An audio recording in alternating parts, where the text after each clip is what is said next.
Hey everyone, welcome to the My Friends Don't Read book club. Today I'm going to go over scrapbooking for books. So any book that I really enjoy and I want to make proper notes about, I will do an A4 scrapbook page that I put in a 3-ring binder. So I pretty much scrapbook anything that I think has important plot points or things that you kind of have to catch in a book, and I want to make sure that I write it down for myself in 10 years when I read a book back. So I'm not an expert in this type of craft. I've only recently gotten into scrapbooking, so I don't have unlimited resources like some of the girlies that I see online.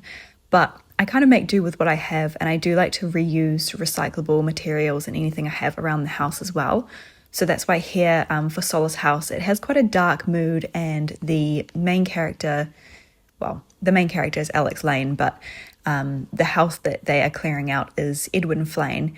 And he is a hoarder, and it's a little bit like trashy in his house, so I kind of thought a trash paper bag would make a really good background here. So I pretty much just used one of my A4 pieces of paper and put it inside of that bag. I just chose a colour that I wouldn't usually use for any other books. I've got these scrap geode looking papers that I cut up. I just kind of liked the way it looked framing the bottom there, and then I'm ripping up some paper with words on it. So all of these kits you can kind of get quite cheaply. I mean, you can even get them off Temu and places like that, but if you are going to be doing that, then you need to make sure that you use every bit of it. So like here, this is a packet that one of my friends got off Temu and I'm reusing. And this little piece here it had some silly quote on it that I'd probably never use. So instead I've turned it over and I'm painting on the back. Just make sure you don't waste things when you're buying things for crafts and scrapbooking, because it can really be a really vicious cycle to get into.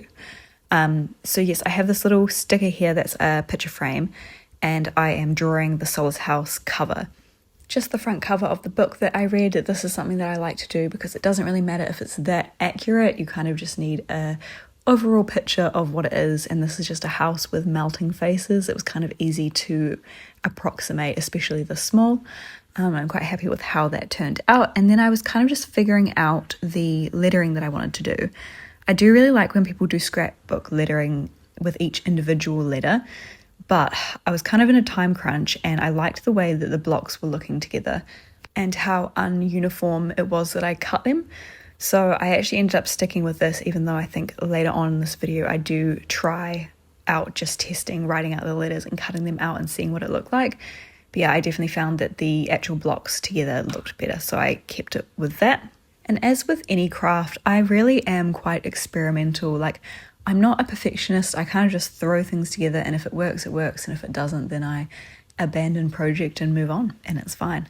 I don't really have a plan in mind when I start. I kind of just go through things and then find what I think works, and it's only really going to be something that I look back on, right? Like if you're scrapbooking for your books, maybe your family members later on when you suggest the books to them might want to read, but really it's something personal for yourself. So I don't think it needs to be an A+ art project. Just put on the paper what you like to look at and what you think kind of reflects the vibe of the book.